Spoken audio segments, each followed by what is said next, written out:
2007 में उत्तर प्रदेश में एक ऐसी लहर थी जिसने बसपा को पूर्ण बहुमत की सरकार दिला दी, लेकिन आज उसी बसपा के पास न तो लोकसभा में एक भी सांसद नहीं है, लेकिन एक दो गिने चुने विधायक बचे हुए हैं। सवाल यह है कि क्या मायावती की राजनीति खत्म हो रही है या मायावती 2027 में बड़ा कमबैक करेंगी। वहीं दूसरी तरफ क्या चंद्रशेखर आजाद नए दलित चेहरा बन चुके हैं। आज करेंगे पूरा राजनीतिक विश्लेषण।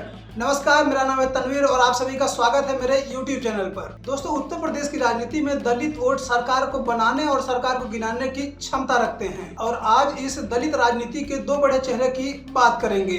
बात 2007 की है, जब बसपा का 2007 में स्वर्णकाल चल रहा था और बसपा ने 2007 में इतिहास रच दिया था और बसपा को उत्तर प्रदेश में लगभग 30% वोट मिला था और बसपा ने 206 सीटें जीती थी और बसपा का उस समय का नारा बहुजन से सर्वजन हो गया था। मतलब है कि सर्वजन हिताय और सर्वजन सुखाय।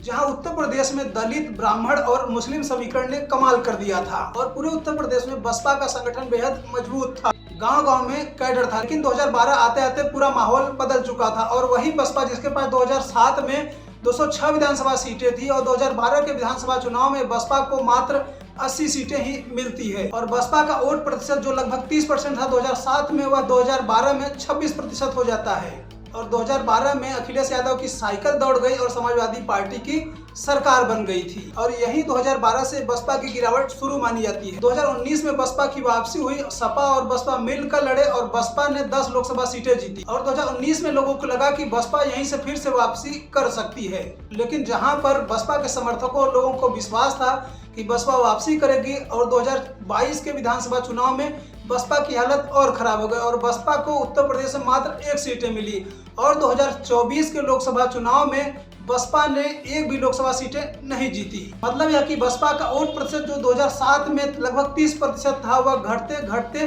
2022 में 13% आ गया और 2024 को लोकसभा चुनाव में मात्र लगभग 9% रह गया और अब यहीं से सवाल उठने लगा कि क्या दलित वोट अब बसपा से दूर जा रहा है। इसी बीच उदय होता है चंद्रशेखर आजाद का। भीम आर्मी ने सड़क से लेकर सोशल मीडिया तक दलित युवाओं के बीच बड़ा असर बनाया और चंद्रशेखर आजाद की सबसे बड़ी ताकत बनी उनकी आक्रामक राजनीति, युवाओं में लोकप्रियता और सोशल मीडिया पर पकड़। और सबसे बड़ी चीज जो चंद्रशेखर आजाद को एक बड़ा लीडर बनाती है वह है जमीनी आंदोलन और अब युवा चंद्रशेखर आजाद को नई पीढ़ी का दलित नेता मानते हैं। अब सबसे बड़ा सवाल 2027 में असली ताकत किसके पास होगी। जहां बसपा सुप्रीमो मायावती के पास पुराना कैडर है, जाटा वोट बैंक है और बड़ा राजनीतिक अनुभव है, वहीं चंद्रशेखर आजाद के पास युवा समर्थन है, सोशल मीडिया है और आंदोलनकारी वाली छवि है। अगर दलित वोट बटा तो फायदा भाजपा और सपा दोनों को हो सकता है, लेकिन अगर इन दोनों नेताओं मतलब ये कि चंद्रशेखर आजाद और मायावती में से कोई एक दलित वोट को जोड़ लेता है, 2027 में यूपी की राजनीति